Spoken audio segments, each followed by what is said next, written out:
Hello students, my name is Harish Kumar Gupta, maths faculty in Resonance PCCP division. आज हम बात करेंगे एनएमटीसी सब जूनियर पेपर की, जो कि 7th और 8th क्लास वालों के लिए कंडक्ट करवाया जाता है। एएमटीआई इसको कंडक्ट करवाता है। इस पेपर में अगर हम बात करें तो आपके पास टोटल 30 क्वेश्चन होते हैं। 2 सेक्शन होते हैं आपके पास, जिसमें 2 सेक्शन है, जिसके अंदर 15 क्वेश्चन है। 15 क्वेश्चन यहाँ पे है और 15 क्वेश्चन सेकेंड सेक्शन में होते हैं। टोटल 30 क्वेश्चन है। जो फर्स्ट सेक्शन होता है उसके अंदर मार्किंग होती है +1 एंड -1/2। सेकेंड सेक्शन जो होता है उस पर मार्किंग होती है आपकी +1 एंड -1/4। इस टाइप से टोटल 30 मार्क्स का पेपर है। टोटल 30 क्वेश्चन है। पहला सेक्शन ऑब्जेक्टिव होता है, जिसमें सिंगल चॉइस क्वेश्चन होते हैं, और सेकेंड सेक्शन जो होता है आपका वो होता है न्यूमेरिकल वैल्यू वाला सेक्शन, जिसमें आप सोल्व करने पे कोई न्यूमेरिकल वैल्यू आंसर की फॉर्म में आती है, कोई नंबर आंसर की फॉर्म में आता है। ठीक है, तो डिस्कस करना स्टार्ट करते हैं इसको। पहला क्वेश्चन देखते हैं। If x plus y equals to 6, then find the value of x cube plus y cube plus 18xy। x plus y की वैल्यू हमें पता है और x cube plus y cube plus 18xy हमें चाहिए। तो हम क्या करते हैं, सिंपली जो x plus y हमें दिया हुआ है ना, इसका होल क्यूब कर देते हैं।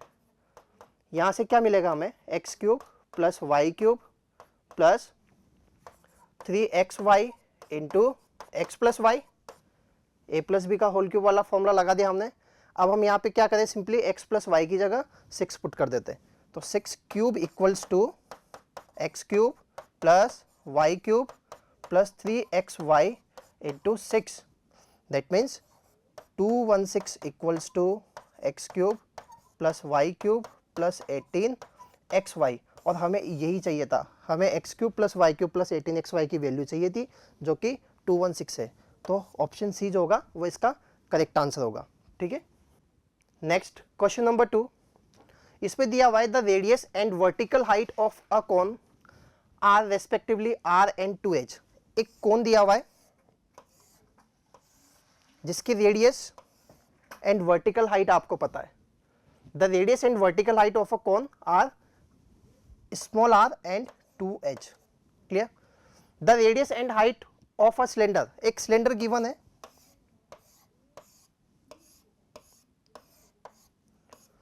इस सिलेंडर के लिए जो रेडियस है वो 2r है और हाइट कितना है, h। हमें पूछा गया है if v1 and v2 are respectively the volumes of cone and cylinder, then find v1 upon v2। आपसे v1 और v2 का रेशियो पूछा है। तो हमें पता है कि कॉन का वॉल्यूम का फॉर्मूला क्या होता है, 1/3 पाई r स्क्वायर h। r की जगह r आ जाएगा और h की जगह कितना आ जाएगा, 2h। क्लियर। सिलेंडर का वॉल्यूम का फॉर्मूला होता है हमारे पास पाई r स्क्वायर h। तो पाई r की जगह कितना आ जाएगा बेटा, 2r, एंड h की जगह h। अगर इसको सिंप्लीफाई करें तो देखिए पाई से पाई कैंसिल हो जाएगा, h से h कैंसिल हो जाएगा, r स्क्वायर से r स्क्वायर भी कैंसिल हो जाएगा। फाइनली हमारे पास ऊपर क्या बचा, 1/3, एक बचा हुआ है हमारे पास 2, और यहाँ पे देखिए 2 2 जा 4, r स्क्वायर h कैंसिल हो चुका है, इसको 2 से कैंसिल कर दो 2 टाइम्स। तो हमारा जो आंसर आएगा यहाँ से वो कितना आ जाएगा, 1/6। तो यहाँ से जो सही आंसर है हमारा वो है सी ऑप्शन, 1/6। नेक्स्ट क्वेश्चन देखिए। In the adjoining figure AR is the bisector of angle BAC। एक ट्राइंगल ABC आपको दिया हुआ है, इसमें AR जो है वो एंगल बाइसेक्टर है किसका, इस एंगल ABC का। कहने का मतलब ये है कि अगर यहाँ से यहाँ तक का एंगल और यहाँ से यहाँ तक का एंगल, ये दोनों आपस में कैसे हैं, सेम है। And AH is the altitude. AH जो है ये एल्टीट्यूड दिया हुआ है, ये एंगल कितना है आपका, 90 degree. The measure of angle HAR, आपको ये वाला एंगल चाहिए। हम इसको थोड़ी देर के लिए कुछ मार्क कर देते हैं, x लिख देते हैं इसको, x की वैल्यू आपको चाहिए। अब एक चीज़ देखिए, अगर ये वाला एंगल 90 डिग्री है और ये वाला एंगल 70 डिग्री है, तो क्या हम ये वाला एंगल फाइंड कर सकते हैं क्या। ये वाला एंगल कितना आ जाएगा हमारे पास, एंगल सम प्रॉपर्टीज है 90 + 70 160, कितना बचेगा, 20 डिग्री। तो हमें ये वाला एंगल मिल चुका है यहाँ से यहाँ तक का 1 है ना, 20 डिग्री। अच्छा, इस वाले ट्राइंगल को देखें अगर हम, तो इस वाले ट्राइंगल में ये वाला एंगल 90 है, ये 40 है, तो ये टोटल एंगल यहाँ से यहाँ तक का जो एंगल है ये कितना आ जाएगा, ये 90, ये 40, 130, टोटल कितना आ जाएगा, 50। तो ये पूरा एंगल हो गया आपके पास 50। सही है।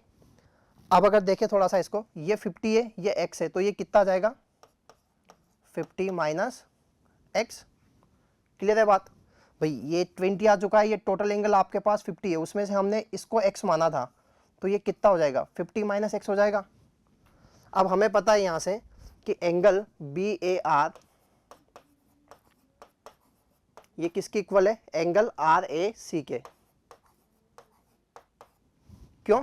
क्योंकि ये एंगल बाइसेक्टर गिवन था। तो एंगल BR की वैल्यू कितनी आ गई आपके पास?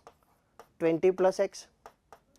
एंड एंगल RAC की वैल्यू कितनी आ गई आपके पास? 50 माइनस एक्स। दोनों को सिंप्लीफाई कर दो इस इक्वेशन को, तो 2x बराबर 30, x की वैल्यू क्या आ जाएगी? 15 डिग्री। कहने का मतलब जो एंगल HAR हमको चाहिए था उसकी वैल्यू क्या आ जाएगी? 15 डिग्री। तो इसका ऑप्शन बी जो होगा वो करेक्ट होगा। नेक्स्ट देखिए question number 4, the value of x satisfying the equation this is. एक इक्वेशन आपको दे रखी है 3x minus 4 upon 2x plus 1 equals to 6x minus 3 upon 4x plus 7। इस इक्वेशन को सिंप्लीफाई करना और x की वैल्यू हमें निकालनी है ना, तो क्रॉस मल्टीप्लाई कर देते हैं just. 3x minus 4 into 4x plus 7, ये इससे मल्टीप्लाई हो जाएगा 2x प्लस 1 6x माइनस 3। अगर इसको सिंप्लीफाई करें तो देखिए यहाँ से क्या मिलता है आपको? 12x square plus 21x minus 16x minus 28 बराबर, इसको इससे करोगे तो 12x स्क्वायर, यहाँ से आ जाएगा आपके पास minus 6x plus 6x and minus 3। ये देखिए ये इसके साथ कैंसिल हो गया, ये इसके साथ कैंसिल हो जाएगा। यहाँ से आपके पास कितना मिला? 5x, ये उधर चला जाएगा 28, तो यहाँ से आपके पास आ जाएगा जस्ट 25। तो इसको सिंप्लीफाई करने पे फाइनली हमें जो x की वैल्यू मिलेगी यहाँ से वो क्या आ जाएगी? 5। तो फर्स्ट ऑप्शन मल्टीपल ऑफ 3 गलत है, मल्टीपल ऑफ 7 गलत है, मल्टीपल ऑफ 4 ये भी गलत है, and last option prime number है 5, क्योंकि प्राइम नंबर होता है इसलिए डी ऑप्शन करेक्ट होगा। ठीक है, नेक्स्ट क्वेश्चन देखिए। आपको यहाँ पे दे रखा है कि n की वैल्यू जो है वो 2021 है और इस एक्सप्रेशन की वैल्यू आपको चाहिए ना, एक्सपोनेंट की फॉर्म में दिया हुआ है। ठीक है, आपको फाइंड करना है 7 power n plus 7 power n plus 1 upon 7 power n plus 2 minus 7 power n। ठीक है, अब देखिए यहाँ पे एक चीज़ कॉमन दिख रही हर जगह, 7 पावर n, ये सभी जगह है चारों टर्म्स में। यहाँ पे 7 पावर n यहाँ पे भी है। अगर इसको मैं थोड़ा सा एक्सपांड करूँ तो क्या लिख सकता हूँ?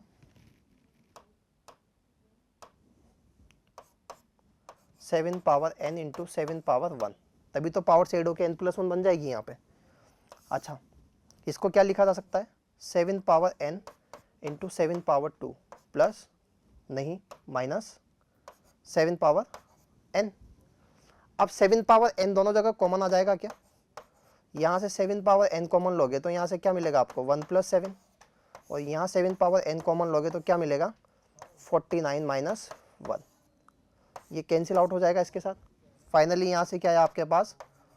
8/48, दैट मीन्स 1/6। तो इसका सही आंसर है वो है 1/6।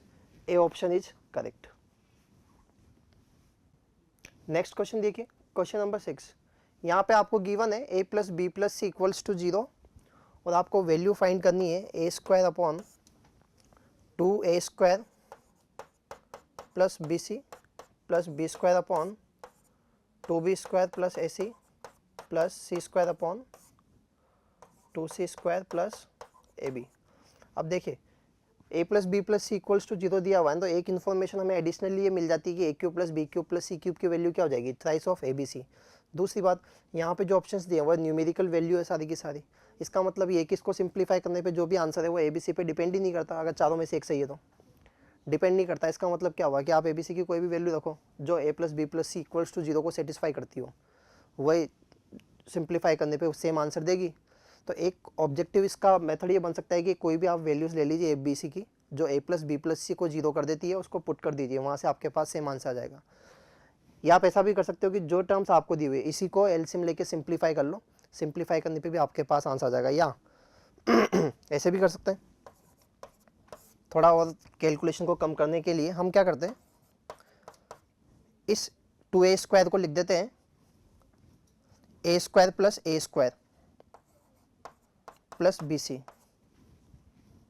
अब मैं क्या करता हूँ, ऐसे ही यहाँ पे b स्क्वायर को लिख देते हैं b square plus b square plus AC।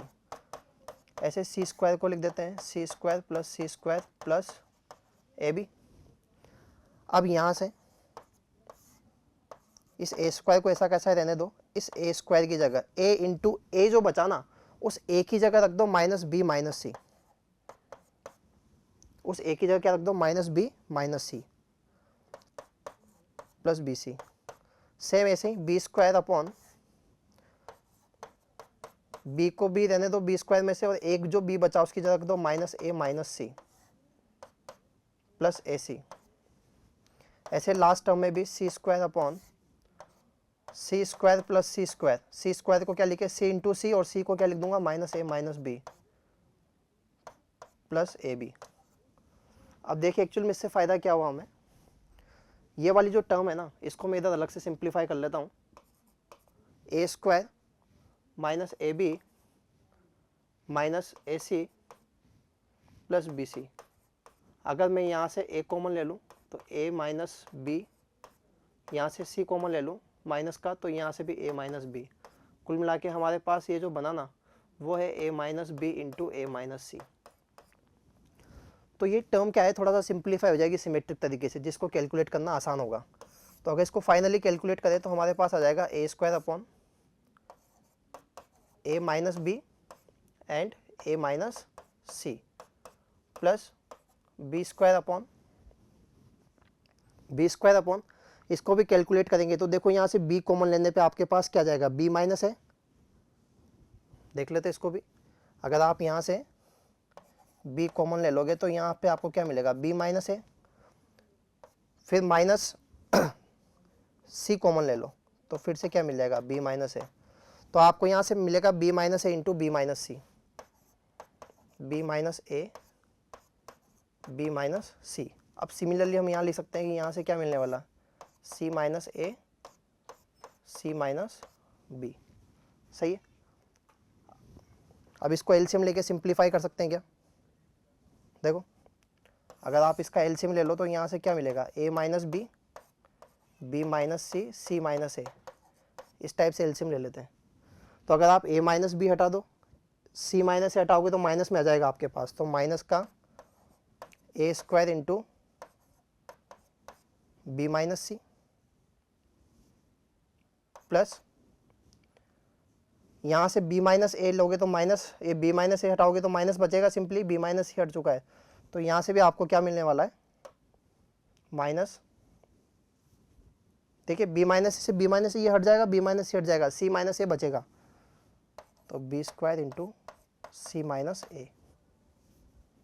Minus के साथ इधर भी c minus a c minus हट जाएगा, और यहाँ से c माइनस b हटेगा तो माइनस साइन देगा आपको यहाँ पे, तो c square into a minus b। तो अब मल्टीप्लाई करने के बाद ऊपर जो टर्म मिलेगी उसको जब हम फैक्टराइज करेंगे तो हमें यहाँ से मिल जाएगा simply a minus b b minus c and c minus a। जबकि डिनोमिनेटर में भी कितना है, a minus b b minus c and c minus a। ये दोनों कैंसिल आउट होके कितना दे देगी आपको, 1। ठीक है। यहाँ तक तो हमने देख ही लिया। जब आप इसको मल्टीप्लाई करोगे तो मल्टीप्लाई करने के बाद जो टर्म्स बचेगी ना, उसको आप जब फैक्टराइज करते हो तो आपको क्या मिलता है, a minus b b minus c c minus a। दोनों को कैंसिल आउट करके आंसर कितना आ जाएगा इसका, 1। तो इसका सही आंसर जो है वो है b। नेक्स्ट क्वेश्चन नंबर 7 देखिए। A cuboid has length a। एक क्यूबॉइड गिवन है आपको जिसकी लेंथ कितनी है, a, breadth b and height c. S and v are the total surface area and volume of the cuboid. Then find the value of this expression. आपको दे रखा है कि S जो इसका टोटल सरफेस एरिया है, तो हमें पता है किसी भी क्यूबॉइड का टोटल सरफेस एरिया S कितना होता है, twice of LB plus BH plus HL। यहाँ पे डायमेंशन क्या है, ABC, तो LB एंड H की जगह क्या रख देंगे, AB एंड C, तो twice of AB plus BC plus CA। And volume का फॉर्मूला होता है LBH, तो वहाँ से हम क्या लिखते हैं, ABC। इन दोनों वैल्यूज़ को इसमें रिप्लेस कर देते हैं जस्ट। तो v की जगह जब हम रख देंगे यहाँ पे ABC upon twice of AB plus BC plus CA। इस एक्सप्रेशन को भी सिंप्लीफाई कर देते हैं, एलसीएम ले लेंगे, यहाँ पे कितना आ जाएगा ABC, यहाँ से क्या मिलेगा ऊपर AB plus BC plus CA, ये टर्म इसके साथ कैंसिल आउट हो जाएगी ना, और ये इसके साथ कैंसिल आउट हो जाएगा। तो फाइनली हमारे पास यहाँ से आंसर कितना आ जाएगा 1/2। तो यहाँ से ऑप्शन डी इसका करेक्ट आंसर है। ठीक है बच्चों,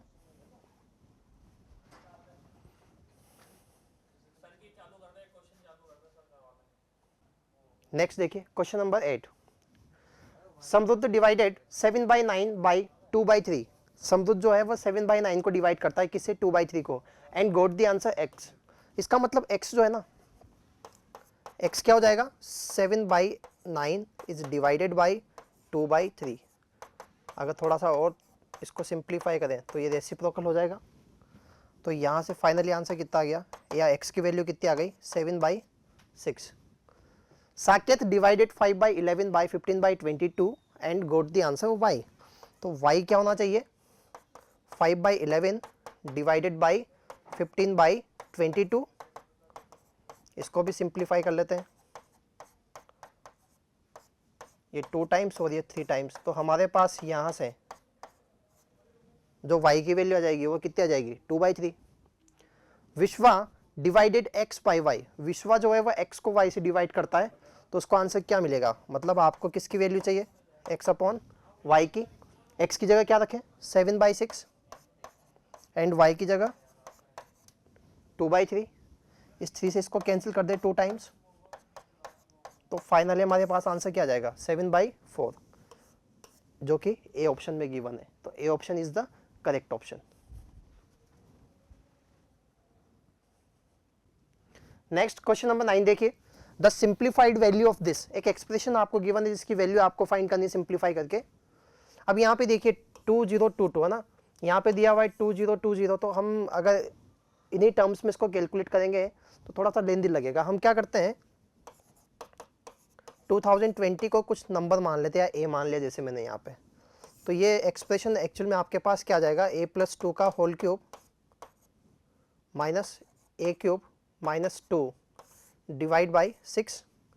अच्छा, आइडेंटिटी लगा के इसको ओपन कर लेते हैं, a+b का होल क्यूब वाला फॉर्मूला लगा देते हैं इसमें। तो यहाँ से क्या मिल जाएगा आपको a³ plus b³ plus 3ab into a+b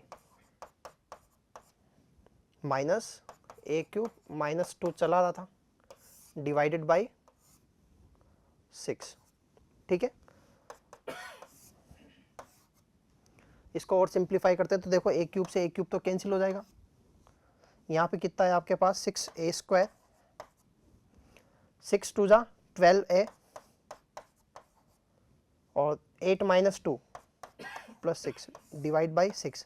अगर आप इसको 6 से डिवाइड कर दें तो आपको यहाँ से क्या मिल जाएगा a+1 का होल स्क्वायर। देखो 6 से डिवाइड करने के बाद यहाँ क्या बचेगा a² प्लस 2a+1, जो कि a+1 का स्क्वायर होता है। स्क्वायर रूट के बाद आ जाएगा कितना आ जाएगा a+1। a की वैल्यू क्या रख देंगे वापस 2020। तो फाइनली हमारा जो आंसर आएगा यहाँ से वो कितना आ जाएगा 2021। A is the correct option. Next देखिए क्वेश्चन नंबर 10।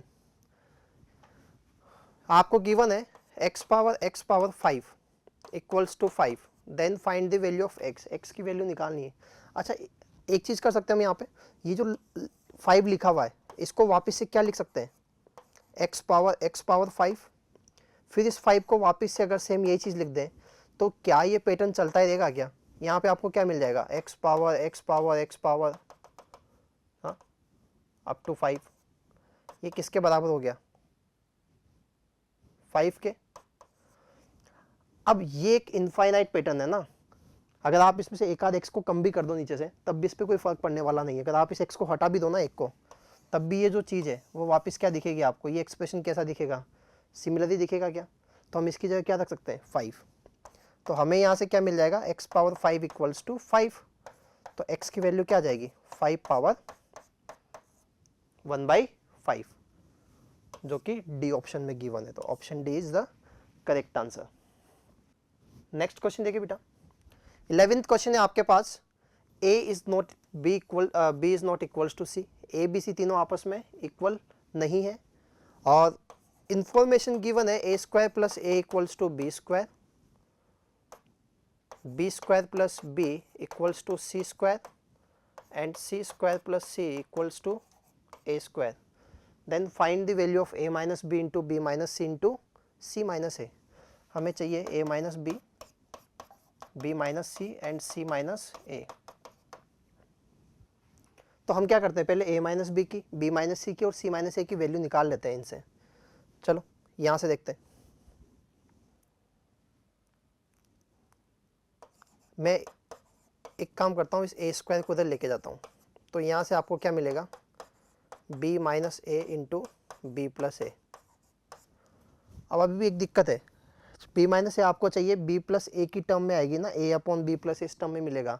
हम चाहे तो इसमें एक चीज़ और कर सकते हैं, अगर मैं इन तीनों इक्वेशंस को ऐड करूं, क्योंकि देखो a square b square c square इधर भी आ रहा है LHS में भी सब में और RHS में भी आ रहा है, तो अगर तीनों को ऐड कर दिया जाए तो हमें यहाँ से क्या मिलने वाला है, ये a square b square c square से a square b square c square तो कैंसिल आउट हो जाएगा। यहाँ से आपको क्या मिल जाएगा, a plus B plus c बराबर 0। यहाँ से हमें क्या मिल जाएगा, a plus B plus c equals to 0। तो हम यहाँ से b प्लस सी की वैल्यू क्या रख सकते हैं, यहाँ पे b प्लस ए की वैल्यू क्या रख सकते हैं, माइनस सी। तो a इक्वल्स टू क्या आ जाएगा, b माइनस ए इंटू माइनस सी। तो a माइनस बी की वैल्यू जो आएगी आपके पास वो क्या आ जाएगी, a बाई सी। सही है। इसी टाइप से अगर हम इस सेकंड वाली इक्वेशन को देखें, इस b स्क्वायर को उधर लेके चले जाएं, तो यहाँ से b इक्वल्स टू आ जाएगा आपके पास c plus B into C minus B. सी प्लस बी की जगह आप क्या रखोगे, माइनस ए। तो माइनस ए रखने के बाद आपके पास b माइनस सी की जो वैल्यू आएगी वो कितनी आ जाएगी, b बाई ए। और ऐसे ही आप थर्ड वाली इक्वेशन से सी स्क्वायर को इधर लेके जाओ तो c की वैल्यू क्या जाएगी आपके पास, a plus C into A minus C. A plus C की जगह क्या रखोगे, माइनस बी। तो c माइनस ए की वैल्यू आ जाएगी आपके पास c अपॉन बी। इन तीनों वैल्यूज़ को जब आप इसके अंदर रखोगे a minus B into B minus into C minus A में, तो आपको क्या मिलने वाला है, देखो a upon C into B upon A into C upon b. B से बी कैंसिल, ए से ए कैंसिल, सी से सी कैंसिल। फाइनल आंसर कितना जाएगा आपके पास, 1। तो 1 जो है वो इसका करेक्ट आंसर है। नेक्स्ट देखिए बेटा, question number 12, the radius of the circle inscribed in a regular hexagon. एक रेगुलर हेक्सागन है, इसके अंदर एक सर्कल जो है वो इंस्क्राइब किया हुआ है, मतलब इस टाइप से एक सर्कल बना दिया और इस हेक्सागन की साइड आपको दे रखी है 10 यूनिट। अब आपको क्या चाहिए, इसकी रेडियस के बारे में बात करें। The radius of the circle inscribed in a regular hexagon of side 10 unit is r. ये रेडियस आर है, तो बताइए आर की वैल्यू कहाँ से कहाँ लाई करेगी, या आर की वैल्यू क्या होगी। तो हम क्या करते हैं, इसका सेंटर देखते हैं यहाँ से। अगर इस पर परपेंडिकुलर डाल दूँ तो ये क्या बन जाएगी, इसकी रेडियस हो जाएगी क्या, आर। अच्छा एक चीज़ हमें पता है कि भाई रेगुलर हेक्सागन में जो ईच इंटीरियर एंगल होता है वो कितना होता है, 120 डिग्री का। और अगर मैं सेंटर से इसको ऐसे ज्वाइन कर दूं तो ये एंगल बाइसेक्ट हो जाएगा 60 डिग्री, ये भी 60 डिग्री और ये ऊपर वाला भी कितना बचेगा, 60 डिग्री। इसका मतलब ये जो ट्राइंगल बनेगा ना यहाँ पे, अगर इसको मैं नाम दे दूं ए बी, तो ये जो ट्राइंगल बन रहा है अपने पास ओ ए बी, ये कैसा ट्राइंगल है, एक इक्विलेटरल ट्राइंगल है जिसकी साइड कितनी हो जाएगी 10, और इसकी ये हाइट आपको चाहिए जो कि आर के बराबर है, जो कि रेडियस है। तो यहाँ पे कितना आ जाएगा 5। पाइथागोरस थ्योरम लगा दें अगर हम यहाँ पे, तो आर की वैल्यू कितनी आ जानी चाहिए, under root of 10 square minus 5 square या अंडर रूट 75। अब हमें पता है कि 8 का स्क्वायर तो 64 होता है और 9 का स्क्वायर 81 होता है। इसका मतलब ये जो वैल्यू आएगी वो 8 और 9 के बीच में ही आएगी। तो सी ऑप्शन जो होगा वो करेक्ट होगा। नेक्स्ट देखिए बेटा, क्वेश्चन नंबर 13, यहाँ गिवन है each digit of a large number p, p एक लार्ज नंबर है जिसकी सारे डिजिट्स क्या है 1. If the number of digits of p is 2021, जो p नंबर है ना उसके अंदर सारे डिजिट 1 है और कितने डिजिट्स इसके अंदर 2021 digits. The value of the sum of the digits of the product p into 2021. आपसे पूछा गया है कि p इंटू 2021 प्रोडक्ट की वैल्यू आप निकालो और उसकी जो वैल्यू आएगी उसका डिजिट सम क्या होगा. इस प्रोडक्ट की जो वैल्यू आएगी उसका डिजिट सम क्या होगा. इसका मतलब हमें क्या करना है कि इस इतने बड़े नंबर को किससे मल्टीप्लाई करना है 2021 से.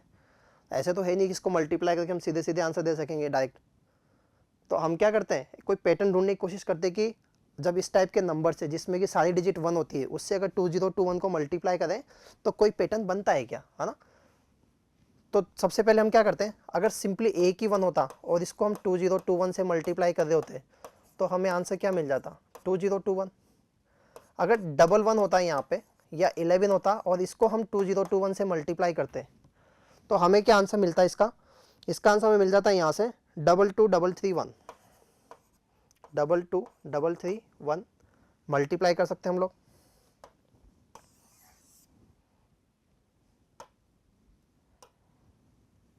अगर यहाँ पे 111 होता और हम उसको 2021 से मल्टीप्लाई कर रहे होते तो हमें मिलता है यहाँ पे 2243331.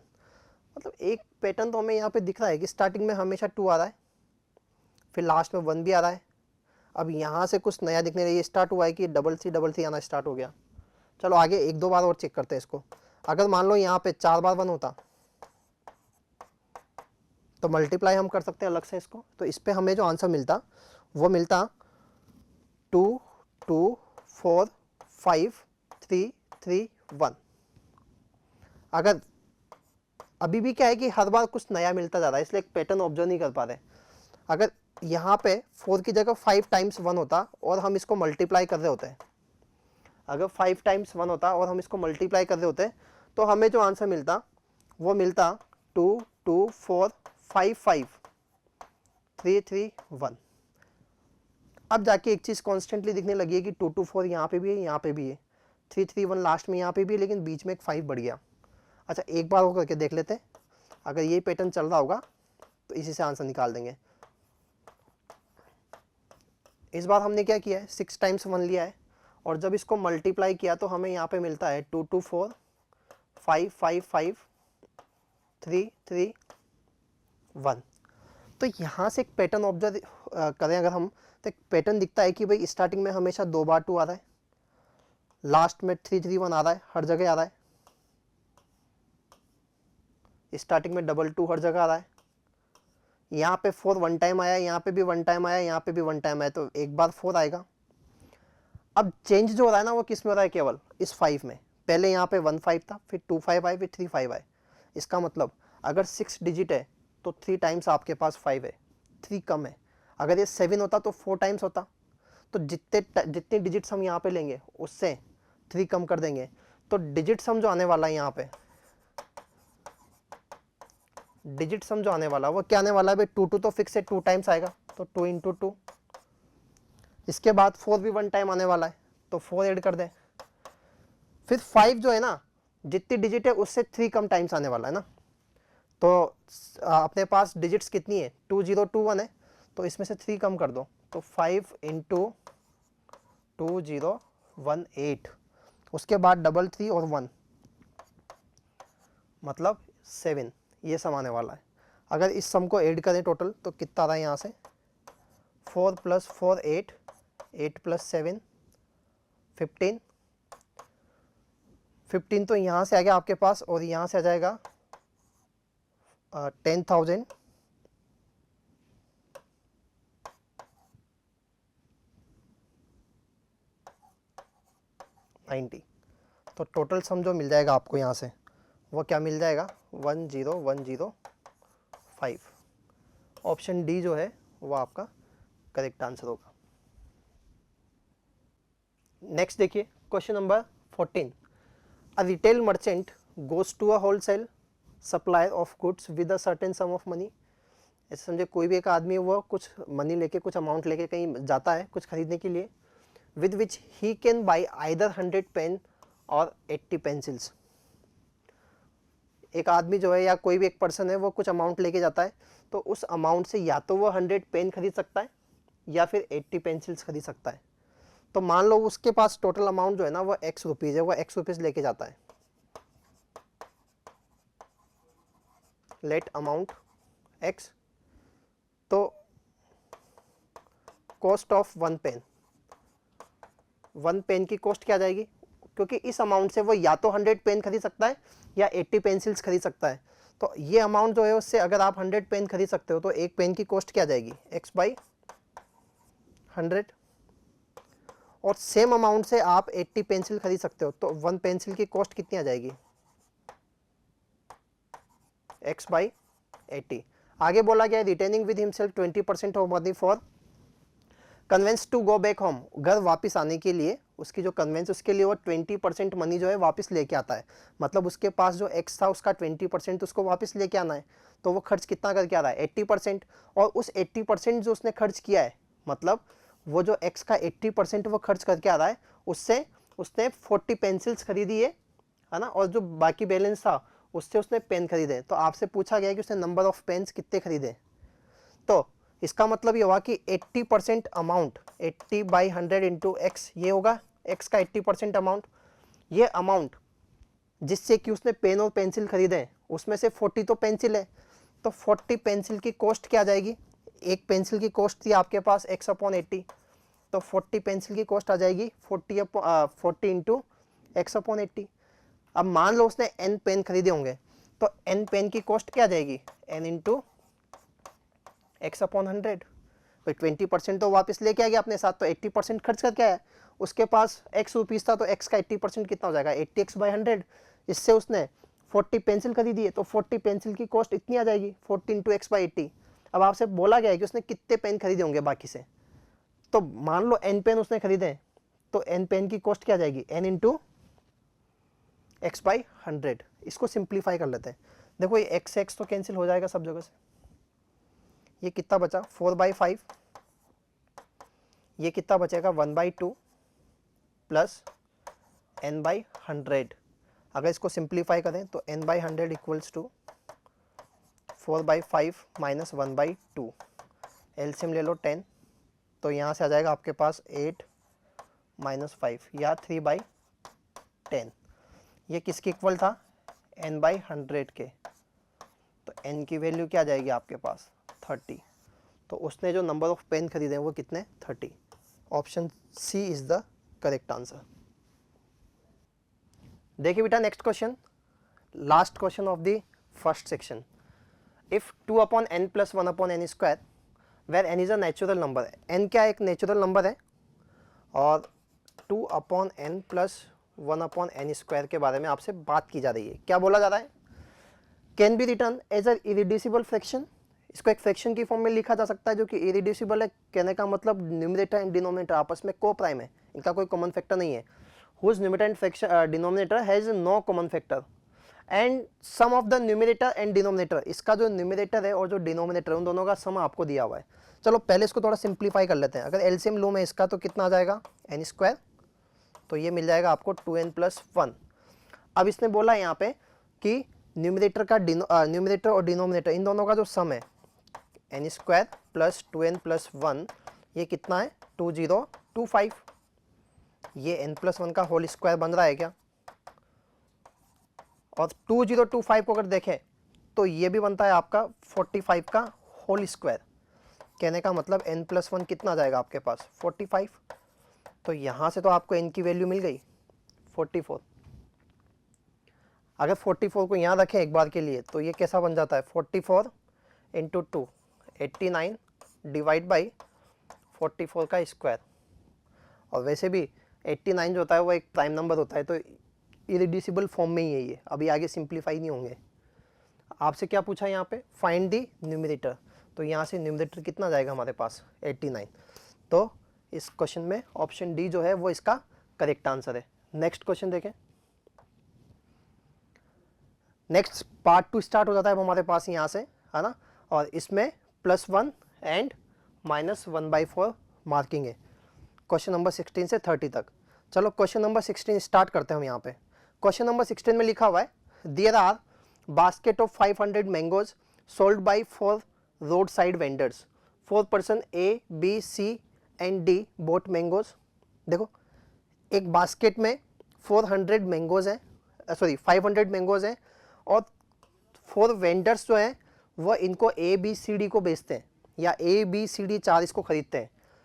Each from a different vendor, अलग अलग से 4 अलग अलग वेंडर हैं और A, B, C, D चारों उन अलग अलग वेंडर से खरीदते हैं। A got 10% less than the number of mangoes bought by B, जितना B को मिला उससे 10% इसको मिलता है। And B got 25% more than number of mangoes got by C, जितना C को मिला उससे 25% ज़्यादा किसको मिलता है, B को। And while C got 20% less than mangoes D's number of mangoes, जो D के नंबर ऑफ मैंगोज है उससे 20% कम किसको मिलता है, C को।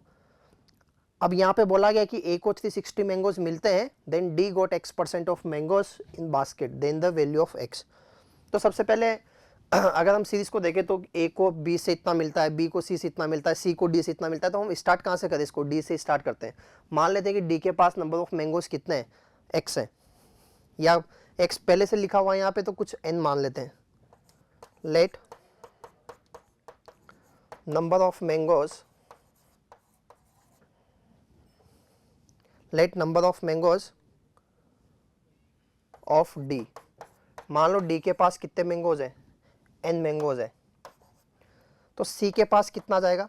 देखो यहाँ पे इसने दिया था C गोट 20 लेस देन D, D के पास जितना है उसका 20% कम, इसका मतलब 80% ऑफ N, 80% ऑफ N ये C के पास है।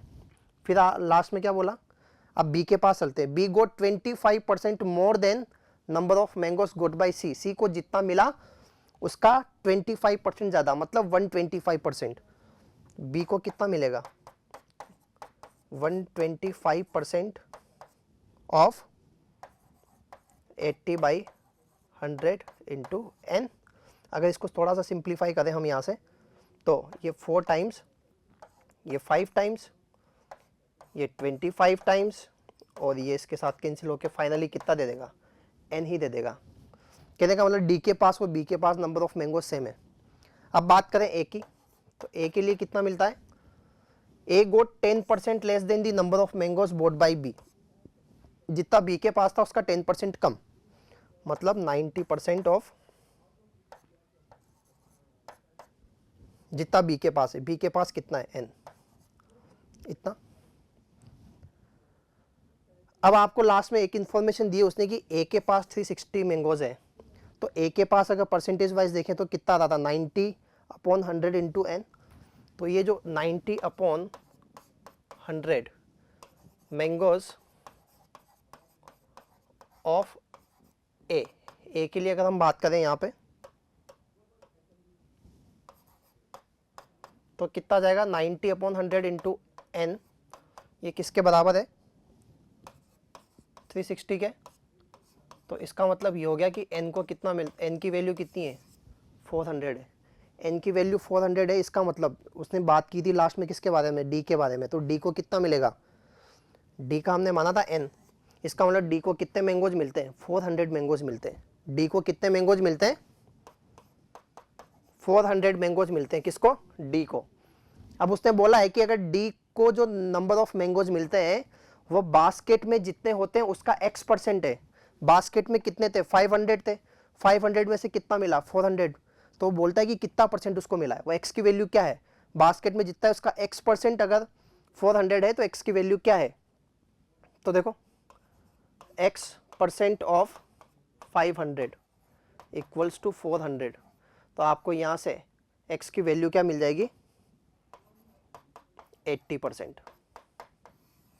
X कितना जाएगा, 80%, क्योंकि D को कितने मैंगोज मिले, 400, बास्केट में कितने थे, 800। उसने यही बोला है कि बास्केट में जितना था उसका X% D को मिलता है, या D को उसका X% D को जो मिल रहा है तो वो x की वैल्यू क्या है, तो यहाँ से हमारे पास x की वैल्यू क्या आ जाएगी 80। ठीक है, चलिए नेक्स्ट क्वेश्चन की तरफ बढ़ते हैं। क्वेश्चन नंबर 17 है the ratio of an interior angle of an interior angle to the exterior angle of a regular polygon is 5:1. The ratio of an interior angle to the exterior angle of a regular polygon, एक regular polygon है, अगर मान लो N sided polygon है, last में ये पूछा इसने कि find the number of side, तो मान लो एन साइड है पॉलीगन के अंदर, तो उसके एक इंटीरियर एंगल का एक्सटीरियर एंगल के साथ जो रेशियो दिया हुआ है वो 5:1 दिया हुआ है। तो late number of side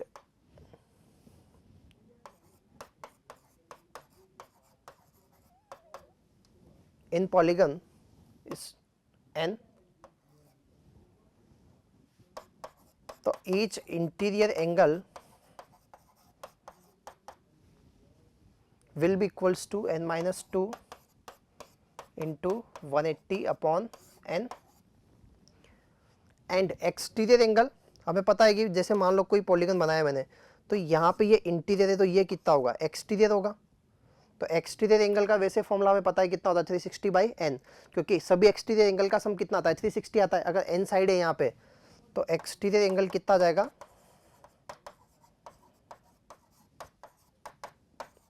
360/n, और फॉर्मूला नहीं पता, इंटीरियर पता है तो उसको 180 में से माइनस कर दो, तब भी आपके पास ये चीज़ आ जाएगी। इन दोनों का रेशियो आपको दे रखा है उसने 5/1, तो n minus 2 into 180 divide by n upon 360/n equals to 5/1। n से n कैंसिल, 180 से ये 2 टाइम्स कैंसिल, क्रॉस मल्टीप्लाई करेंगे हम यहाँ से, तो हमें क्या मिलेगा n माइनस 2 इक्वल्स टू 10। तो यहाँ से नंबर ऑफ साइड जो मिली हमें वो कितनी मिल जाएगी 12। ठीक है, नेक्स्ट क्वेश्चन देखते हैं। Some cows and some hens totally 20 in all. देखो कुछ नंबर ऑफ काउज है और नंबर ऑफ हेन्स है, दोनों का जो सम है वो कितना है 20। Were seen in a place, किसी प्लेस पे देखी गई। When all the legs are counted we get 64। अगर हम इनके लेग्स को काउंट करते हैं तो टोटल लेग्स कितना मिलता है 64। तो बताइए कि नंबर ऑफ काउज कितनी है। तो लेट नंबर ऑफ काउज, हम नंबर ऑफ काउज को कितना मान लें x मान लें। अगर नंबर ऑफ काउज x होगी तो नंबर ऑफ हेन्स कितनी हो जाएगी, then number of hens 20 minus x। क्यों, क्योंकि number of cows and number of hens total sum कितना दिया हुआ है इनका 20 है, तो अगर x काउज होगी तो 20 माइनस x क्या हो जाएगी हेन्स हो जाएगी। अब ये दिया हुआ है कि इनके जो नंबर ऑफ लेग्स हैं टोटल वो कितना है 64। अब हमें एक चीज़ पता है कि काउज के अंदर लेग्स कितनी होती है 4 और हेन्स में लेग्स कितनी होती है 2, तो टोटल नंबर ऑफ लेग्स कितना जाएगा, one cow contain 4 legs, so total legs of cows of x cows is 4x and total legs of 20 minus x hence is 2 into 20 minus x and this sum is equals to 64। इसको simplify कर लेते हैं, तो 4x plus 40 minus 2x equals to कितना जाएगा 64 आ जाएगा। 2x equals to 24 and value of x is equals to 12. So from here we get number of cows equals to 12। number of cows कितनी हो जाएगी 12। आसान क्वेश्चन था ये भी। नेक्स्ट क्वेश्चन देखें। Given a b c d e are natural numbers, 5 natural numbers given है आपको a b c d and e such that a plus b equals to b plus c equals to c plus d equals to d plus e equals to 4021। इनका sum दिया हुआ है आपको a plus B, B plus C, C plus D, D plus C, चारों equal है और किसकी equal है 4021 के। And it is given that a plus B plus C plus D plus E equals to 11063 and we have to find the value of a minus D. हमें किसकी value चाहिए ए minus d की, तो हम यहाँ से ए और डी की वैल्यू निकालने की कोशिश करते हैं। चलो देखिए, बी प्लस सी भी आपको पता है एंड डी प्लस ई भी आपको पता है। अगर इन दोनों की जगह 4021 रखा जाए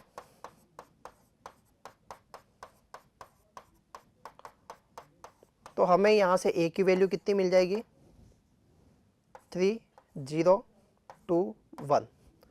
ए की वैल्यू कितनी मिल जाएगी हमें यहाँ से, 3021। अब हम डी की वैल्यू निकालने की कोशिश करते हैं। अच्छा, डी की वैल्यू निकालने के लिए देखो, डायरेक्ट ऐसा तो है नहीं कि ए प्लस बी और सी प्लस ई की वैल्यू हमें पता है, तो हम क्या करते हैं, ए प्लस बी और सी प्लस डी की वैल्यू रखते हैं। ये तो हमें पता है, ए प्लस बी की जगह भी 4021 रख दो, तो यहाँ से हमें ई की वैल्यू मिल जाएगी वापस से 3021। ई की वैल्यू क्या मिल जाएगी, 3021। लेकिन हमें तो डी की वैल्यू चाहिए ना, तो डी की वैल्यू के लिए हम ये रिलेशन काम में ले सकते हैं यहाँ पे कि d plus E equals to 4021 था, उसमें से ई की जगह कितना रख दिया जाए, 3021। तो यहाँ से हमें डी कितना मिल जाएगा, 1000। अब अगर ए की वैल्यू रखें 3021 और डी की वैल्यू रखें 1000, तो यहाँ से जो हमें ए माइनस डी की वैल्यू मिलने वाली है वो क्या होगी, 2021। तो 2021 is the correct answer. Next question देखते हैं, question number 20। The sum of the digits of a 2 digit number is 6। कोई 2 डिजिट का नंबर है जिसका डिजिट सम कितना दिया हुआ है, 6 दिया हुआ है। If we add 18 to this number, we get a 2-digit number consisting of the same digits in the reverse order. अगर हम इस 2 डिजिट नंबर में 18 ऐड कर दें तो हमें वापस से एक 2 डिजिट नंबर मिलता है जिसके डिजिट्स रिवर्स ऑर्डर में है। The sum of the square of the digits of original 2 digit number, तो जो 2 डिजिट नंबर था स्टार्टिंग में उसके डिजिट्स के स्क्वायर का सम कितना होगा। तो हमारा टारगेट क्या है कि हमें 2 डिजिट नंबर मिल जाए कैसे भी करके, है ना। लेट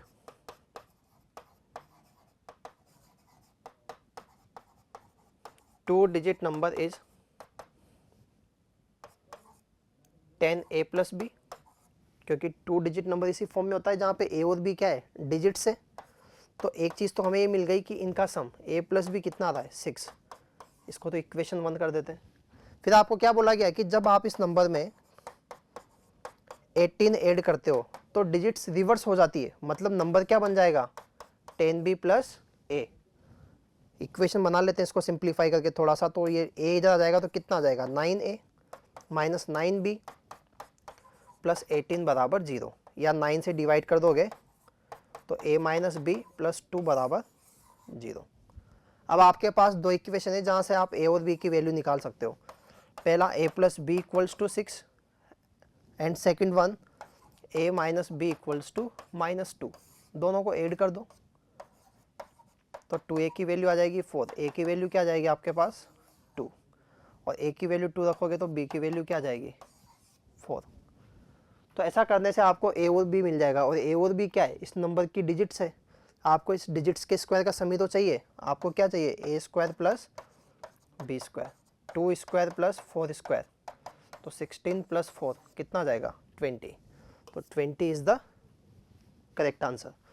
नेक्स्ट क्वेश्चन नंबर 21 देखते हैं। हाँ 21 देखते हैं।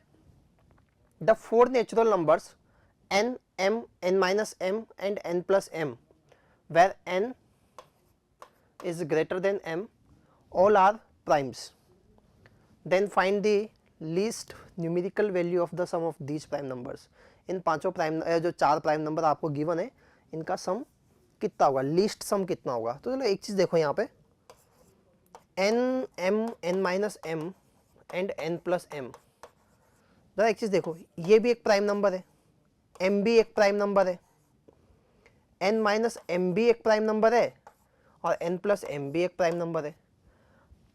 अब आप n और m दोनों की वैल्यू को ओड प्राइम नंबर ले लेते हो। भाई प्राइम नंबर की जब भी आप बात करते हो ना तो या तो सारे प्राइम होते हैं, सारे प्राइम नंबर क्या होते हैं, ओड होते हैं, केवल 2 को छोड़ के। एकमात्र 2 ऐसा नंबर है जो कि प्राइम भी और इवन भी है।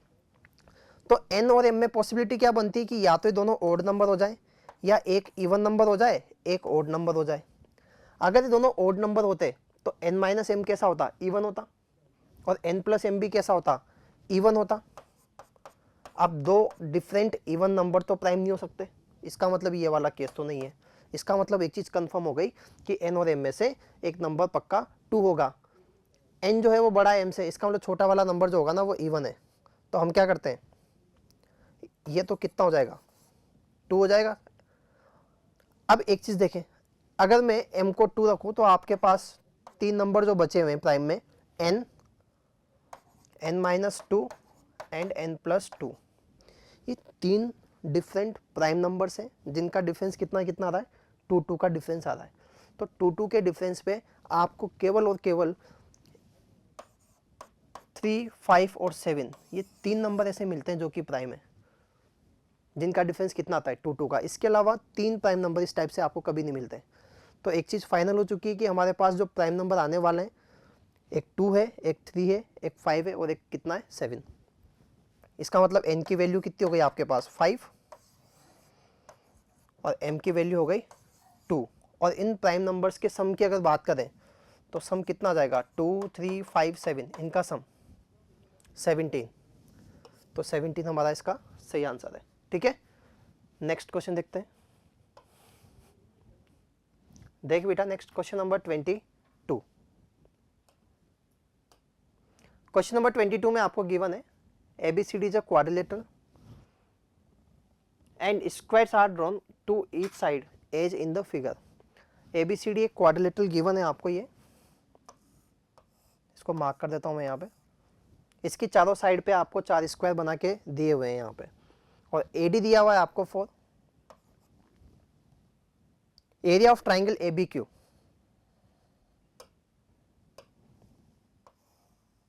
ये ट्राइंगल ABQ जो है इसका एरिया दे रखा है आपको 18 यूनिट स्क्वायर।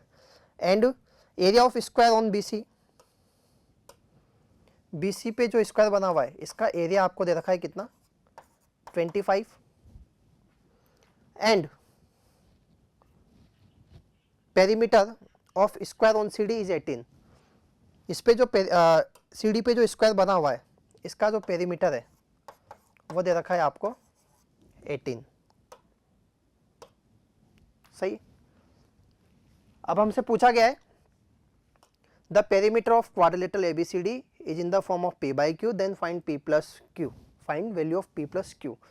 हमें क्या करना है, इस ABCD का जो है वो पेरीमीटर चाहिए। अब पेरीमीटर चाहिए तो चारों साइड का सम निकाल लें, और सम निकालने के लिए या चारों साइड निकालने के लिए हमें कुछ ना कुछ इन्फॉर्मेशन सभी के बारे में दी हुई है। चलो पहले बात करते हैं फर्स्ट साइड AD की। तो AD कितना जाएगा यहाँ से, 4। अब बात करें इस AB के लिए, तो AB के लिए देखो हम क्या करने वाले हैं, हमें पता है कि स्क्वायर का डायगोनल जो होगा वो उसको 2 इक्वल एरिया में डिवाइड करेगा। अगर इसका एरिया 18 था तो इसका एरिया भी कितना आ जाएगा, 18। तो इसका टोटल एरिया कितना हो जाएगा, 36। और स्क्वायर का एरिया क्या होता है, साइड स्क्वायर। तो 36 किसका स्क्वायर हो जाएगा, 6 का। तो हम यहाँ से क्या बोल सकते हैं कि जो AB की वैल्यू आएगी वो कितनी आ जाएगी, 6 आ जाएगी। AB की वैल्यू कितनी आ जाएगी, 6 आ जाएगी। इसके बाद आपको इस स्क्वायर का एरिया दिया हुआ है 25, इसका मतलब इसकी साइड कितनी आ जाएगी, BC इक्वल्स टू 5। CD पे जो स्क्वायर बना हुआ है उसका पेरीमीटर 18 है, और पेरीमीटर का फॉर्मूला क्या होता है, 4 इंटू साइड। तो एक साइड जो है वो कितनी आ जाएगी आपके पास, यहाँ से CD आ जाएगी आपके पास 18/4 या 9/2। अब हमें क्या चाहिए, इसका पेरीमीटर चाहिए, मतलब चारों साइड का सम चाहिए। अगर इसका पेरीमीटर निकालें हम तो पेरीमीटर कितना आ जाएगा, 4 + 6 + 5 + 9/2। इसको जब हम ऐड करते हैं तो हमें क्या मिल जाएगा, 39/2, जो कि P/Q फॉर्म में है। तो यहाँ से अगर P + Q की वैल्यू देखें तो वो कितनी हो जाएगी, इसका आंसर कितना आ जाएगा यहाँ पे, 41। 41 इज द करेक्ट आंसर। ठीक है, चलो नेक्स्ट क्वेश्चन देखते हैं। Question number 23, my friend mister Jack has reached a square age. एक पर्सन है मिस्टर जैक जिनकी एज जो है वो एक स्क्वायर एज तक आ चुकी है, उनकी एज जो होगी ना वो एक परफेक्ट स्क्वायर नंबर होगी। Mr. Jake age is the product of the Mrs. age is the product of the digits of her husband's age। देखो मिस्टर जेक जो है उनकी एज एक परफेक्ट स्क्वायर है, मिसेज जेक जो है उनकी एज जो है वो प्रोडक्ट है किसका, मिस्टर जेक की एज के डिजिट्स का, ठीक है। इनके एक सन और एक डॉटर है। The age of son is the sum of the digits of the mother of sum of the age of the mother and daughter's age is the sum of the digits of age of father. तो आपको बताना है कि सन की as क्या रही होगी। तो वैसे इस क्वेश्चन में ऐसी कोई प्रॉपर इन्फॉर्मेशन नहीं है जहाँ से हम चीज़ों को रिलेट कर सकें, फिर भी हम कुछ अज्यूम करके चलें। जैसे मिस्टर जेक की एज हम मान लें 49, तो मिसेज जेक की एज कितनी हो जाएगी 4 × 9 36। उसके अलावा सन की जो एज होगी वो मदर की जो एज है उसका डिजिट सम है, मतलब 6 + 3 कितना हो जाएगा 9। और डॉटर की जो एज है वो इन दोनों का डिजिट सम कितना हो जाएगा 13। हालांकि अगर हम कोई और नंबर लेके चले तो वहाँ से भी एक पॉसिबिलिटी बन सकती है। जैसे मान लीजिए मैं इसकी एज को ले लूँ 64, तो ये वाली एज कितनी आ जाएगी मिसेज जेक की 24, और इनकी जो एज होगी सन की वो कितनी आ जाएगी 4 + 2 6, और डॉटर की एज कितनी आ जाएगी 10। तो आप इसमें एक ऐसे सोच सकते हो कि भाई अगर मिस्टर जेक की एज 64 है और मिसेज जेक की एज 24 है तो थोड़ा सा मैच होता हुआ कम दिखाई देता है।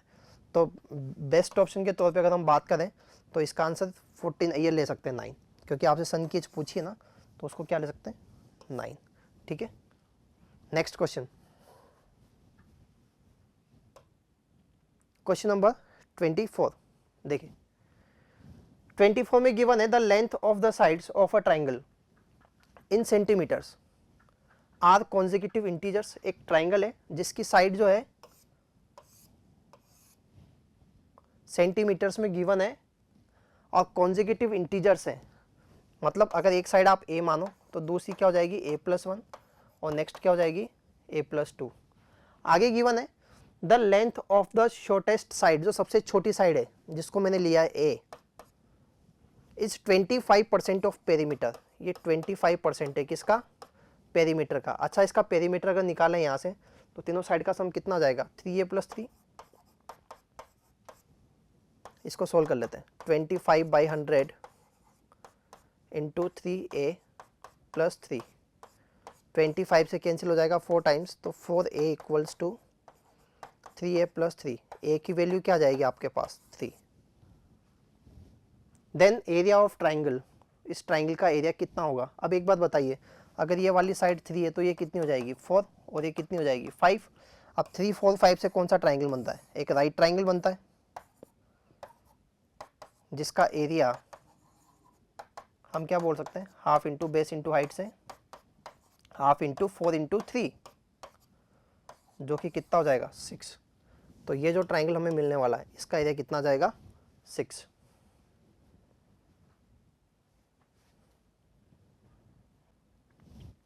नेक्स्ट क्वेश्चन देखिए 25। Aman list some four positive integers. Aman क्या करता है, 4 पॉजिटिव इंटीजर्स को लिखता है इन सम ऑर्डर, एक ऑर्डर में, such that 1 more then the first. मान लो पहला नंबर उसने लिया a, तो उसमें 1 ज़्यादा, 1 more then the first, 2 less than the second. Second number अगर 2 है तो उसमें से लेस देन 2 मतलब -2 कर दे। 3 times the third, third number अगर c है तो 3 times the c, and 1/4 of the last, अगर लास्ट नंबर d है तो d/4। Are all the same, सारे नंबर्स आपस में कैसे इक्वल है। अमन क्या करता है, 4 नंबर लेता है ABCD। अब हम उसमें क्या उसके बारे में क्या दिया हुआ है कि फर्स्ट में से 1 more than the first, 2 less than the second, 3 times the third, and 1/4 of the last और d, all they are same. If sum of the all 4 number, इन चारों का सम a + b + c + d, ये कितना दिया हुआ है 58। Then find the largest number, इनमें सबसे बड़ा नंबर क्या होगा। जब भी इस टाइप का क्वेश्चन आए, जब कुछ टर्म्स इक्वल्स में दी हो, तो आप बेटर होता है कि उसको किसी एक कांस्टेंट के बराबर मान लो, ताकि आप उसके रेस्पेक्ट में सबकी बात कर सकें। तो यहाँ से अगर आप जब इसको इसके इक्वल करोगे तो a की जगह क्या लिख सकते हो, k-1। जब b-2 को k के बराबर करोगे तो यहाँ से b की वैल्यू क्या लिखेंगे, k+2, c की वैल्यू क्या लिखेंगे, k/3 एंड d की वैल्यू क्या लिखेंगे, 4k। ये किसके इक्वल आ जाएगा, 58 के। इसको सिंप्लीफाई कर लेते हैं, देखो 6k + 1, क्योंकि इन दोनों का सम कितना आ जाएगा 1, प्लस k/3 = 58। तो यहाँ से आपको मिल जाएगा 19k/3 = 57। तो k की वैल्यू कितनी आ गई आपके पास, 9। यहाँ से आपको k की वैल्यू मिल जाती है 9। जब आपको k की वैल्यू मिल जाती है तो ABCD की वैल्यू भी मिल जाएगी। जब k को 9 रखोगे तो a कितना जाएगा 8, ये कितना हो जाएगा 11, ये 3 और ये कितना हो जाएगा 36। तो इनमें जो सबसे बड़ा वाला नंबर, जो लार्जेस्ट नंबर है, वो कितना हो जाएगा D, जिसकी वैल्यू कितनी हो जाएगी 36। ठीक है, नेक्स्ट क्वेश्चन देखते हैं। Question number 26। इसमें गिवन है आपको, in the adjoining figure the radius of the largest circle is 2। एक बड़ा वाला सर्कल दिया हुआ है आपको ये इस टाइप से, इसका रेडियस कितना दिया हुआ है 2, and the radius of the each of the 3 equal circle is 1।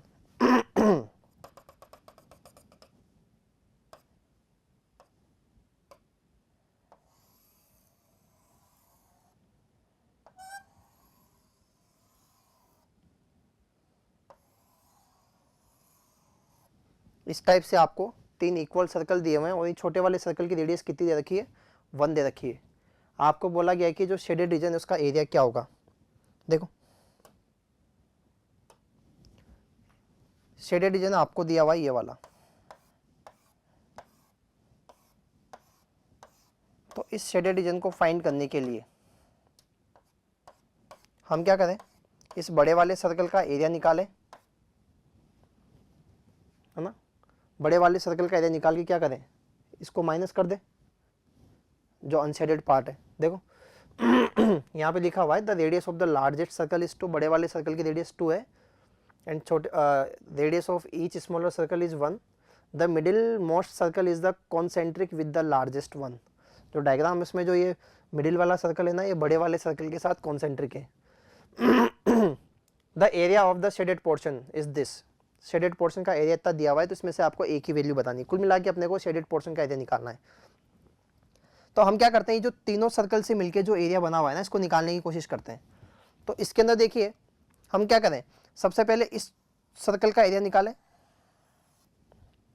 सबसे पहले हम क्या करें, इन दोनों सर्कल का एरिया निकाल के ऐड कर देते हैं, और इसका भी अगर एरिया निकाल के ऐड कर दें, चलो तीनों का एरिया निकाल के ऐड कर दें।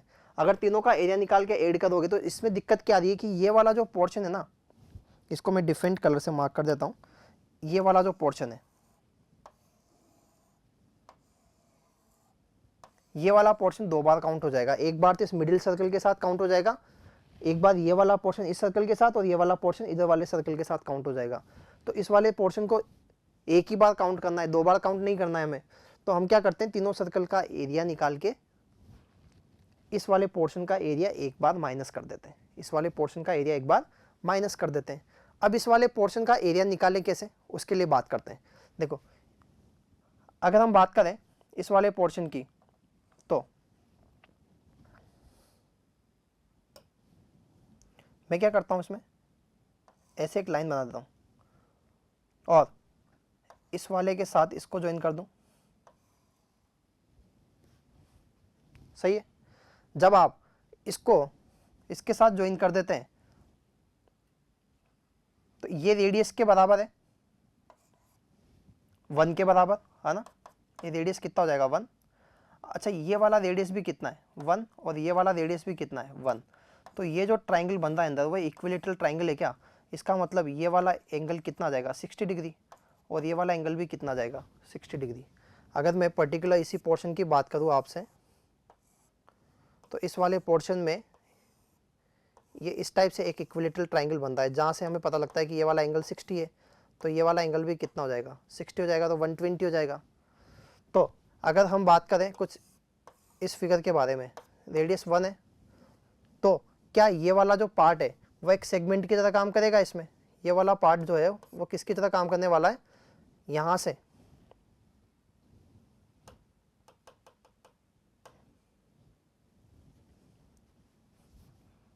इस वाले में देखते हैं ना, ये वाला जो पार्ट है ना, ये किसकी तरह काम करने वाला है? एक सेगमेंट की तरह काम करने वाला है, जिसका डायग्राम कुछ ऐसा दिखेगा आपको। ये रेडियस 1 एंड 1, एंगल कितना जाएगा 120 डिग्री, और ये बन गया एक segment.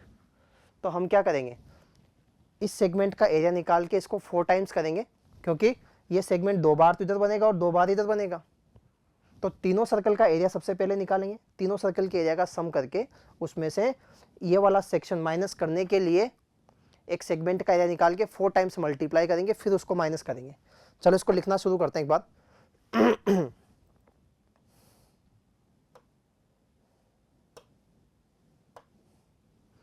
Area of shaded region. पहले तो बड़े वाले सर्कल का area pi r square, radius कितना था 2 बड़े वाले सर्कल के लिए, उसमें से माइनस करना है, किसको माइनस करना है? पहले तो 3 टाइम्स ऑफ छोटे वाले सर्कल का एरिया है ना, या 3 times of area of smaller circle, 3 into pi 1 square. अब इसमें से 4 टाइम्स सेगमेंट का एरिया माइनस करना है, इसमें से 4 टाइम सेगमेंट का एरिया माइनस करना है। देखो सेगमेंट का एरिया का फॉर्मूला जो होता है वह pi r square theta upon 360 minus half r square sine theta, ये वाला होता है। तो इस फॉर्मूले को अगर हम यहाँ पे अप्लाई करेंगे तो यहाँ से हमें क्या मिल जाएगा, थीटा की जगह 120 रख देंगे, आर की जगह 1 रख देंगे, सही है। तो जैसे यहाँ पे थीटा की जगह 120 रखेंगे, ये कितने टाइम्स, 3 टाइम्स कैंसिल हो जाएगा। आर की जगह 1 रखेंगे तो यहाँ से सिंपली क्या मिल गया आपको, पाई/3 माइनस आर की जगह तो आपने 1 रखा है, और साइन 120 की वैल्यू √3/2 होती है। साइन 120 कितना होता है, √3/2, तो ये कितना जाएगा √3/4। तो ये हमारे पास अनशेडेड रीजन है। इसको कैलकुलेट अगर हम करते हैं यहाँ से तो देखो यहाँ से हमें मिलेगा 4 pi minus 3 pi minus 4 pi plus 4 से 4 कैंसिल हो गए, कितना जाएगा √3। जब आप इसको एलसीएम लेके सिंप्लीफाई करोगे तो आपके पास जो फाइनल आंसर आएगा वह आ जाएगा 7 पाई माइनस 3√3 डिवाइड बाई 3। तो यहाँ से अगर कंपेयर करें तो हमें ए की वैल्यू क्या मिल जाएगी 3, सही है। तो यहाँ से आंसर क्या होगा, a = 3। Next question number 27। There are 4 2 digit number. हमारे पास 4 नंबर है जो कि 2 डिजिट में है। None of the digit is 0, इनमें से एक भी डिजिट 0 नहीं है। भाई आपके पास 4 नंबर है, जैसे मान लो ABCDEFGH, ये 4 नंबर है, चारों 2 डिजिट के नंबर है। तो आपके पास कितनी डिजिट काम में आ रही है, इसमें 8 डिजिट काम में आ रही है। तो ये ऐसा बोलता है कि इसमें से एक भी डिजिट 0 नहीं है। No 2 of them are equal, उनमें से कोई भी 2 डिजिट सेम नहीं है। अब हमारे पास डिजिट्स कितनी होती है टोटल, 0 से लेके 9 तक टोटल कितनी डिजिट्स है, 10 डिजिट है। 10 में से 0 हो नहीं सकती, तो 9 काम में आएगी। अब 9 में से 8 हम काम में ले चुके हैं। तो हमें बताना है कि अगर इन चारों नंबर्स का सम 221 है, मतलब AB plus CD plus EF plus GH, अगर ये सम 221 है तो जो डिजिट आपने लेफ्ट की, जिस डिजिट को आपने काम में नहीं लिया, वो डिजिट क्या होगी। तो एक चीज़ देख सकते हैं यहाँ से अगर मैं इनको ब्रेक करूँ नंबर्स को तो ये इस फॉर्म में आ जाएगा 10 into A plus C plus E plus G plus B plus D plus F plus H, ये सम कितना आ जाएगा 2 to 1। तो इसको 2 to 1 बनाने के लिए हमारे पास जो पैटर्न बनता है वो क्या बन सकता है कि भाई आप इसकी वैल्यू ले लो 20 और इसकी वैल्यू ले लो 21, और क्या पॉसिबिलिटी बनती है, इसकी वैल्यू ले लो 21 और इसकी वैल्यू ले लो 11, या फिर इसकी वैल्यू ले लो 19 और इसकी वैल्यू ले लो 31। सही है। अच्छा एक और चीज, अगर हम इन 9 डिजिट्स का सम करें 1 से लेके 9 तक का अगर हम सम करें तो ये सम हमारे पास कितना आता है 45। ये सम हमारे पास कितना आता है 45।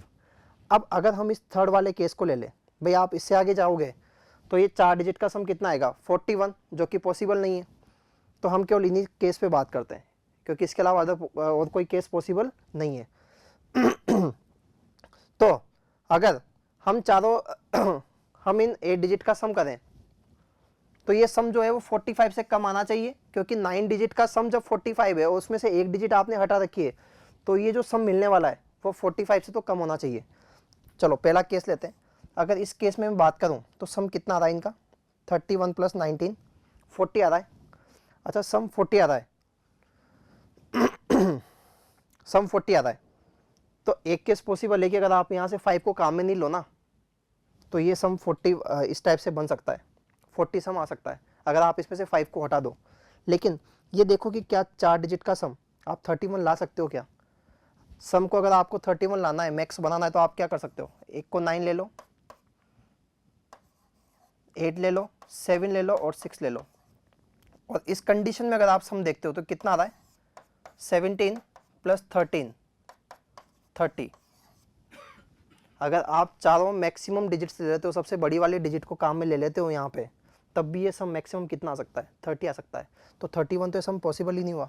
इसका मतलब ये वाला ऑप्शन कैंसिल हो गया। अगर आप सबसे छोटी वाली डिजिट की बात करो, अगर आप 11 लाना चाहते हो ये सम, तो आपको सबसे छोटी वाली डिजिट काम में लेनी पड़ेगी। अगर आप सबसे छोटी वाली डिजिट काम में ले लेते हो तब भी आप क्या ले सकते हो 1 प्लस 2 प्लस 3 प्लस 4। अगर आप ऐसा मान के चलते हो तो आपको जो सम मिलेगा यहाँ पे वो कितना मिलेगा 4 3 7 2 9 1 10, तब भी 10 ही मिलता है। अच्छा अगर आपको 4 डिजिट का सम 11 बनाना है, अगर आप क्या चाहते हो कि सम क्या बन जाए 11 बन जाए, तब आपको क्या करना पड़ेगा, इस 4 की जगह 5 लेना पड़ेगा। या फिर एक चीज ऐसे देखो कि यहाँ पे अगर आप डिजिट सम देखो तो इन 8 डिजिट का सम कितना आ रहा है 32।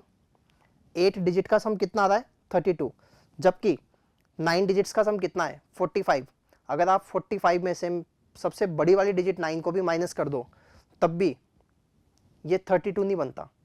इसका मतलब ये जो सम आ रहा है 32 ये भी पॉसिबल नहीं है, क्योंकि यहाँ से 8 डिजिट का सम आपको क्या मिल रहा है 32, और जब 9 डिजिट का सम 45 है तो आप 8 डिजिट का सम 32 ला ही नहीं सकते, क्योंकि आप जब मैक्सिमम माइनस कर दोगे ना तब भी 36 बन रहा है यहाँ पे। तो फिर एकमात्र पॉसिबिलिटी बनती है कि इन चारों नंबर का सम कितना आ जाए 20 आ जाए, और इन चारों नंबर का सम कितना आ जाए 21 आ जाए।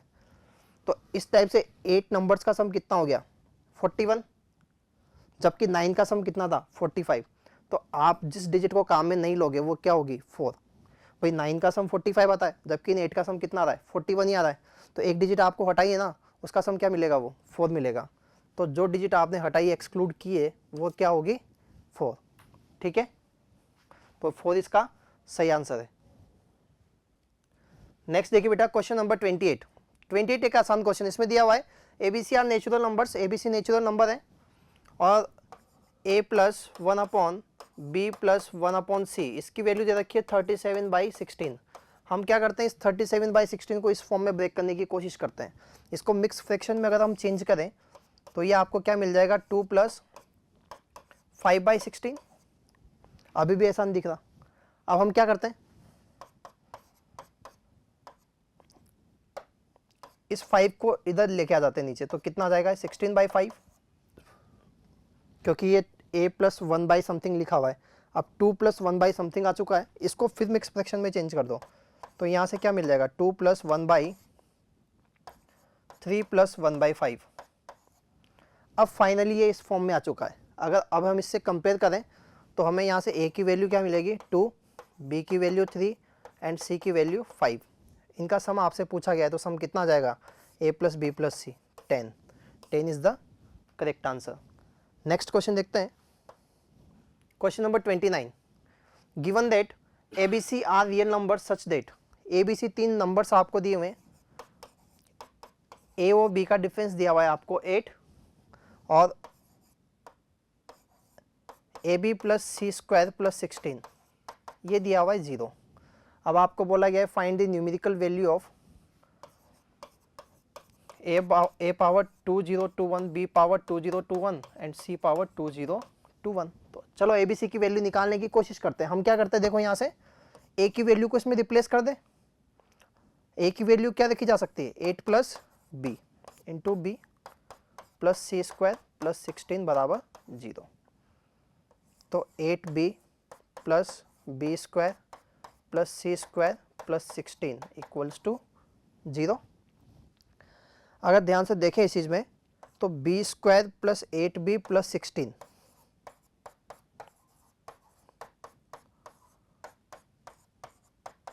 इसको हम b प्लस 4 का होल स्क्वायर लिख सकते हैं और ये क्या हो जाएगा सी स्क्वायर। इन दो परफेक्ट स्क्वायर का सम कितना आ गया 0। आपको पता है कोई भी परफेक्ट स्क्वायर या तो 0 हो सकता है या फिर वो पॉजिटिव होगा, नेगेटिव कभी नहीं होता। इसका मतलब दो परफेक्ट स्क्वायर का जो सम है ना वो 0 कब आता है, जब वो दोनों कैसे हों 0 हों। तो b प्लस 4 अगर 0 हो गया तो आपके पास b की वैल्यू क्या आ गई -4 एंड c की वैल्यू कितनी आ गई 0। तो b की वैल्यू आ चुकी है, c की वैल्यू आ चुकी है। अगर इसको पुट करें तो a की वैल्यू निकाल सकते हैं क्या यहाँ से, पहली इक्वेशन से देखो a की वैल्यू क्या आ जाएगी 8 प्लस बी, 8 प्लस बी, या b की जगह -4 रखते हैं, a b कितना आ जाएगा 4 आ जाएगा। तो आपके पास वैल्यू आ चुकी है a की 4, तो 4 पावर 2021 प्लस b पावर मतलब -4 पावर 2021 प्लस 0 पावर समथिंग। अब ये पावर जो है वो ओड पावर है, ओड पावर है तो बाहर आ जाएगा नेगेटिव के साथ, तो यहाँ कितना आ जाएगा कैंसिल आउट हो जाएगा ये भी, और फाइनली आंसर कितना जाएगा हमारे पास 0। तो अगर हम a पावर 2021, b पावर 2021 और c पावर 2021 की वैल्यू निकाले तो वो कितनी आ जाएगी हमारे पास 0। ठीक है, चलिए नेक्स्ट क्वेश्चन देखते हैं, last question, question number 30। Given है the value of this expression is given to be 1। ये एक्सप्रेशन जो है ना वो 1 के इक्वल है, तो आपको यहां से a की वैल्यू फाइंड करनी है। ठीक है, चलो इस एक्सप्रेशन को सिंप्लीफाई करते हैं। इसको a upon a minus 2 into A plus 2 लिखा जा सकता है, -8 upon a into A plus 2 लिख दे। ठीक है, अच्छा इसको क्या लिखा जा सकता है a into A minus 2 upon 4 minus a plus a plus 8 upon a plus 2, और ये एक्सप्रेशन किसकी इक्वल है 1 के। अब हमें यहाँ से a की वैल्यू निकालनी है। चलो पहले इसको सिंप्लीफाई कर लेते हैं। यहाँ से एलसीएम कितना आ जाएगा हमारे पास a into A plus 2 into A minus 2, a minus 2 A plus 2 cancel होकर यहाँ से कितना बन जाएगा a स्क्वायर माइनस a और a प्लस 2 कैंसिल होगा, यहाँ से कितना आ जाएगा a माइनस 2। यहाँ से अगर देखें तो a into A minus 2 upon 4 minus a, बाकी सब वैसा ही रहने दो एक बार के लिए, इक्वल्स टू 1। अच्छा अगर इसको देखें ऊपर वाले पार्ट को, न्यूमरेटर को, तो क्या बन गया a square minus 8a plus 16, जो कि कितना हो जाएगा आपके पास a माइनस 4 का होल स्क्वायर, या 4 माइनस a लिख देते हैं क्योंकि इधर भी 4 माइनस a है। तो 4 माइनस a के साथ ये 4 माइनस a कैंसिल होकर यहाँ क्या बचेगा 4 माइनस a, ये a और a माइनस 2 से a और a माइनस 2 कैंसिल हो जाएगा, तो यहाँ सिंपली कितना बचेगा आपके पास a प्लस 2। और यहाँ पे भी कितना था, a + 8 अपॉन a + 2, ठीक है। a + 2 दोनों में कॉमन है, तो a से a कैंसिल होके ऊपर कितना आ जाएगा बेटा, 12 अपॉन a + 2 = 1। तो फाइनली यहाँ से a + 2 कितना मिल गया आपको, 12, और a की वैल्यू क्या आ जाएगी, 10। आपको a की वैल्यू चाहिए थी यहाँ पे, तो a की वैल्यू क्या होगी हमारे पास, 10। तो इस टाइप से हमने क्वेश्चन नंबर 1 से लेके 30 तक सारे सॉल्यूशन देखे। Thank you.